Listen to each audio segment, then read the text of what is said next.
Mexico, one of the U.S.'s largest trade partners and the second largest steel exporter, has chosen a slow and steady approach in its response. They didn't rush to impose retaliatory measures immediately. The Mexican government, under President Andrés Manuel López Obrador, decided to negotiate and seek a peaceful solution. But at the same time, they didn't rule out the possibility of imposing tariffs on U.S. goods if necessary. However, Mexico isn't just facing the impact of U.S. tariffs, but also dealing with a decline in exports and the escalating trade tensions that could greatly affect its economy. Analysts forecast that Mexico's steel industry will need to reduce output, while the agricultural sector will face significant challenges, dealing with higher tariffs on products like tomatoes and avocados. The situation in Brazil is not much different.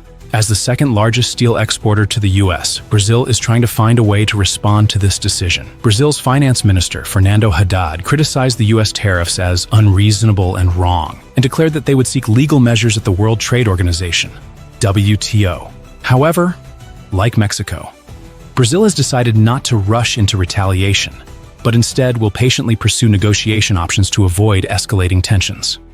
Tariff retaliations not only affect the partner countries, but also have a significant impact on U.S. businesses. The steel industry will be one of the most affected sectors, as the new tariffs will raise the cost of imported steel, increasing production costs in U.S. factories. This not only drives up product prices, but also diminishes the competitiveness of U.S. products in the international market. The EU has shown strength in this decision and has not hesitated to respond forcefully. The objective is to counterbalance the increased trade value affected by the US tariffs while minimizing the impact on European businesses and consumers. But the disruption caused by tariffs is avoidable if the US administration accepts our... However, the issue is not just about the tariffs, but also the political relationship. EU countries have agreed that the US tariff policy not only has a negative impact on the global economy, but also disrupts stability in international trade relations. Stay tuned, because the twists and turns could impact you. The world is rising together against external pressures. From Mexico, Canada to Ukraine, how are they defending their sovereignty and freedom? International solidarity. In recent years, particularly under the Trump administration, countries have faced a series of new challenges to their sovereignty and democracy. From Mexico to Canada, no one is outside of this struggle. But one thing is clear: the world is uniting strongly to defend the right to self-determination and national sovereignty. We are witnessing a strong Mexico under the leadership of President Claudia Sheinbaum, who has gained absolute support from the people with an approval rating of up to 85% for her resolute defense of the country against external pressures. In the past 48 hours, more than 35,000 Mexican citizens have taken to the streets, not only to protest foreign government pressures, but also to affirm the freedom and independence of their nation. They will not allow outside decisions to impact their country. We cannot let the decisions of foreign governments affect us. Our sovereignty is non-negotiable, President Sheinbaum declared firmly. Canada and Europe stand united. To the north, Canada is no different. A country known for its peace policies and international cooperation is now facing a serious challenge. From former Prime Minister Jean Chrétien to new Prime Minister Mark Carney, all have spoken out strongly. Canadian leaders assert, Canada will never be part of the US. This is not just rhetoric. It is a national unity, as political parties in Canada, whether Liberal, Conservative, or New Democratic, all stand together to protect the country's sovereignty and oppose the decisions of an external power. When the US government continues to impose trade measures that harm their economy, Canada is not just protecting its economy, but also safeguarding a vision for the future, an independent, strong nation. Across the Atlantic, European nations are not standing still. After the tensions caused by the Trump administration, from Brexit to trade agreements, Europe has sent a clear signal that they will not be subdued by any pressures. Leaders from France, Germany, Italy, and smaller nations have come together to form a united front. They not only oppose U.S. policies, but also actively collaborate with other nations to build a fairer global order. When talking about international solidarity, Ukraine cannot be ignored. While President Trump continues to downplay Ukraine's role and almost exclusively favors personal interests, Ukraine is demonstrating its strength of unity and resilience. Under the leadership of President Volodymyr Zelensky, the country not only stands firm against external challenges, but also garners strong international support. In a short period, support for President Zelensky has risen to nearly 70%, signaling that the people of Ukraine are united in the fight to protect their nation and defend democracy. Never in history has a U.S. administration faced such a strong international backlash as it does now. The Trump administration, with its conservative policies and actions deemed arrogant, has caused many nations to turn away, while people around the world seek a more equal and cooperative world. Trump continues to push countries into confrontation. Both large and small nations have started looking for ways to stand strong on their own, no longer easily influenced by Washington's unilateral decisions. In fact, Trump's international credibility has significantly declined. His abrupt decisions, from threatening to sever ties with long-standing allies to imposing harsh trade policies, have not only increased global dissatisfaction, but also exposed a lack of decisiveness in critical decisions. This has created a gap that cannot be bridged between the U.S. and the rest of the world, making the U.S. increasingly isolated on the international stage. Finally, the story from Greenland must be mentioned. The Trump administration had once made threats about buying Greenland, but the people there, from the government to local citizens, strongly opposed it. The Greenland government stated that they never wanted to become part of the U.S. They want to preserve their identity and sovereignty. This is a clear demonstration that, even under pressure, small countries can stand strong and protect their rights. This also reflects an important reality. Not every country needs to join the superpowers to achieve prosperity. Greenland has shown that they can develop and protect their future without accepting external interference. Moreover, this story serves as a reminder to the world that national sovereignty is a sacred value that cannot be violated, regardless of tempting promises or pressures from great powers. Although Greenland may not be an economic or military giant, its steadfast defense of its interests and national identity has made it a role model for smaller nations around the world. Will small countries continue to stand strong? Or will we witness a major shift in global power? Stay tuned. USA-Canada tensions. Who will take the hit? The U.S. raises tariffs on Canadian steel and aluminum to 50%. Canada strikes back immediately, cutting electricity, imposing road tolls, and halting U.S. imports. Tensions between the two nations have never been higher. Is this the beginning of an unprecedented economic war? Trump unexpectedly raises tariffs on Canadian steel and aluminum. The U.S. government announced an immediate tariff increase on Canadian steel and aluminum from 25% to 50%. The reason? Ontario imposed a 25% surcharge on electricity exports to the U.S., affecting 1.5 million households in New York, Michigan, and Minnesota. Trump's response was swift and aggressive. Canada is taxing our electricity? We'll hit back even harder. The U.S. also issued a warning.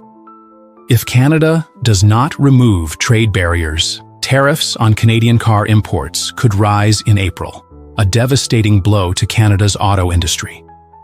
But the biggest surprise didn't come from the U.S. It came from Canada's fierce retaliation. Canada hits back immediately. Canada refuses to back down. Instead, it fights back harder than ever. Ontario threatens to cut electricity exports to the U.S. entirely if tariff policies are not reversed. British Columbia, BC, immediately enforces new measures, imposing tolls and fees on U.S. trucks passing through BC to Alaska, tightening import regulations on fuel, food, and consumer goods from the U.S., halting purchases of alcohol and agricultural products from certain U.S. states. Other provinces respond with tough countermeasures. Nova Scotia bans U.S. businesses from bidding on government contracts. Alberta warns of further retaliatory measures within 24 hours. Manitoba and Newfoundland remove all U.S. goods from state-run retail stores. What are the consequences of these moves? U.S. freight companies dependent on Alaska routes face severe disruptions. U.S. goods struggle to penetrate the Canadian market. American businesses in Canada start reconsidering operations and adjusting strategies. Canada isn't just retaliating, it's accelerating its plan to break free from U.S. economic dependence. The Canadian government is swiftly expanding trade negotiations with Europe, Asia, and Latin America. The goal? To boost exports to new markets and reduce reliance on the U.S. as quickly as possible. But did Washington truly anticipate this level of trade war escalation? Economic fallout, U.S. stock market plunges, recession fears grow. The U.S.-Canada trade war isn't just political drama, it's already causing real economic damage. Stock markets tumble, S&P 500 drops 0.8% within hours of Trump's announcement. Major steel, aluminum, and auto manufacturers see sharp declines in stock prices. Steel and aluminum prices surge. U.S. manufacturers struggle with rising costs, affecting automobiles, construction, and consumer goods. The auto industry takes a major hit. Leading automakers like Ford, GM, and Tesla scramble to adjust supply chains. Higher production costs could drive U.S. car prices to record highs. But it's not just the U.S. Canada is already shifting away from its economic reliance on the U.S., accelerating trade agreements with the EU, Asia, and Latin America, encouraging Canadian businesses to redirect exports to alternative markets. One undeniable reality: if this trade war continues, it won't just hurt the US and Canada, it could shake the global economy. The big question: is this just the beginning of a full-scale economic recession? US-Canada tensions have reached an all-time high. But is this just the start of a prolonged trade war? The next developments could change everything. Stay tuned, you won't want to miss what happens next. Ontario Premier threatens to cut off electricity to the U.S. If trade war escalates, could the U.S. face a widespread power outage? Ontario, a major electricity supplier to the U.S., is threatening to cut off supply if tariffs continue to escalate. Today, the Ontario Premier announced that he would not hesitate to halt electricity exports to the U.S. if Washington continues imposing tariffs on Canadian goods. Is this a strong countermeasure or a risky move for both sides? Ontario strikes back, 25% tariff on electricity exports. This is no longer a warning, it's a reality. Ontario Premier Doug Ford has officially imposed a 25% tariff on electricity exports to the US. This means $400,000 per day. The additional amount that American businesses and households will have to pay, $100 per month. The average increase in electricity bills for households relying on Ontario's power supply. Who will be hit the hardest? 1.5 million American homes and businesses that depend on Ontario's electricity. Minnesota, Michigan, and New York will be the most affected states as they rely heavily on Canadian power. But this is just the beginning. Doug Ford has made it clear: if the U.S. continues imposing tariffs, we are ready to cut off electricity entirely. A dangerous scenario. Factories could shut down, leading to mass layoffs. The U.S. power grid could face severe disruptions, causing electricity prices to surge. Industries in Minnesota, Michigan, and New York could grind to a halt. This is no longer just a trade dispute. It could escalate into a full-blown energy crisis. Canada strikes back. Holding firm on tariffs against the U.S. electricity is not the only weapon Canada is using to retaliate. The Canadian government is maintaining a 25% tariff on multiple U.S. imports. What is Canada's objective? To force the U.S. to roll back tariffs on Canadian steel, aluminum, and other exports. The affected goods include beer. American beer companies could lose millions due to rising costs. Vegetables. U.S. food exports to Canada will become more expensive, affecting both economies.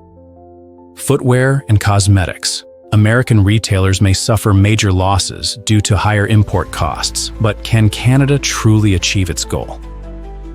Mark Carney: we will not lift these tariffs until the U.S. shows respect for Canada. The big question: will the U.S. back down? If the U.S. imposes even harsher tariffs on Canadian goods, what will happen next?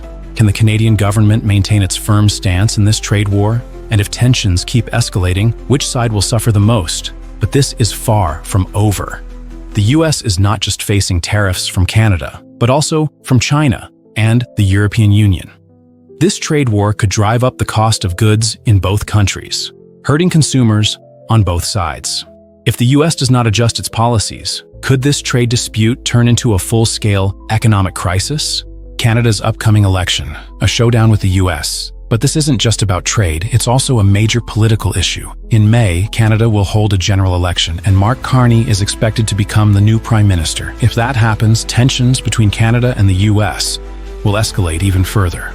Mark Carney's strong commitments: continue imposing retaliatory tariffs on the US, protect Canada's economy from American protectionist policies, push for an independent trade strategy, reducing reliance on the US. But is Canada strong enough to confront the US?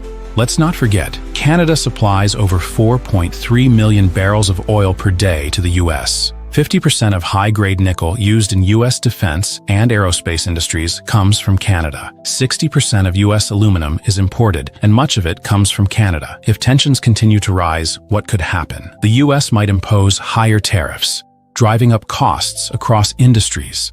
Canada could retaliate by restricting exports of key resources. Is it time to negotiate a resolution, or will the US and Canada continue down the path of economic conflict? If you want to understand more about this situation, stay tuned for the next update. Wall Street is in chaos. In just a few hours, $4 trillion vanished from the US stock market, sending shockwaves through the economy. And now, a trade war with Canada is pushing America toward an even bigger disaster. The moment Trump's new tariffs were announced, the markets went into shock. The Dow Jones plunged by over 1,500 points in a single day. The S&P 500 suffered its worst drop of the year. The Nasdaq collapsed as tech stocks spiraled downward. Overnight, $4 trillion were wiped off the stock market. And the damage doesn't stop there. 401k retirement accounts drained, mortgage rates surging, consumer confidence plummeting. According to financial analysts, major U.S. corporations lost hundreds of billions in just a matter of hours. Many are now scrambling to cut costs, lay off workers, and prepare for an economic storm. But this isn't just a Wall Street problem. Manufacturers across the auto, construction, and aerospace industries are getting hit hard. The cost of steel and aluminum has skyrocketed, forcing businesses to raise prices. And guess who's paying for that? You.